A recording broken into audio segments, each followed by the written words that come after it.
دامن مصطفیٰ نہیں چھوڑیں گے. وہ نادان پہلے پکڑ تو لے, چھوڑے گا تو بعد میں نہیں, ہاتھ میں ہے نہیں اور کہتا چھوڑوں گا نہیں. محبت کیسی ہو؟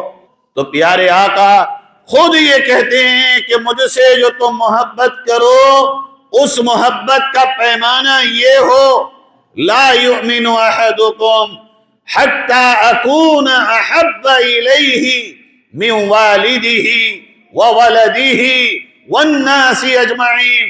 تم مجھ سے اپنے ماں باپ اور اپنی آل اولاد اور دنیا کی ہر چیز سے زیادہ محبت مجھ سے کرو تو میرے سچے امتی اور عاشق ہو.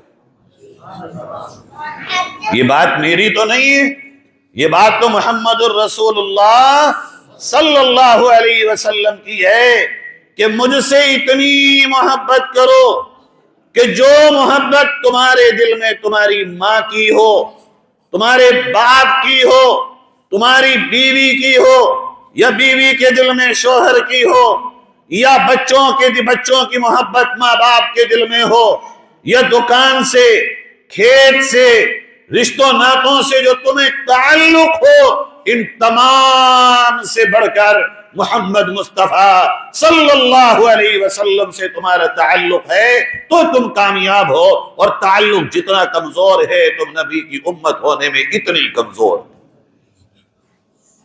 آپ ذرا غور کیجئے, جب ہم اور آپ اپنی زندگیوں پہ غور کرتے ہیں تو جو نبی نے رستہ بتایا محبت کا وہ نظر نہیں آتا. بتایا ماں باپ سے زیادہ محبت کرو. ماں باپ کے ناراض ہونے کا ڈر لگتا ہے کہ کہیں ماں باپ ناراض نہ ہو جائیں اور جنت نہ ملے. مولویوں نے بتا تو رکھا ہے نا, ہمیں اور آپ کو یہ تو پتا ہے کہ ماں کے قدموں میں جنت ہے اور باپ جنت کا دروازہ, اور یہ ناراض ہو گئے تو گھر میں بھی جگہ نہیں, دنیا میں بھی نہیں, آخرت میں بھی نہیں. مگر یہ بھی پتا ہے کہ اگر نبی ناراض ہو گئے تو نہ دنیا میں جگہ ہے نہ آخرت میں جگہ ہے. اتنی پرواہ, جتنی پرواہ تمہیں کسی کی بھی ناراض ہونے کی ہو, اپنے آقا کے ناراض ہونے کی پرواہ ہے.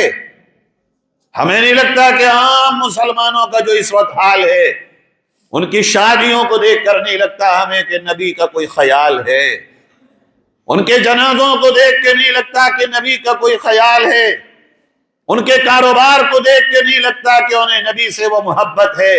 ہاں اتنا ضرور نظر آتا ہے جمعے کے دن محبت مصطفیٰ, جمعے کے دن, عید کے دن, الوداع کے دن اور مسجدوں کے اندر ضرور محبت نظر آتی ہے.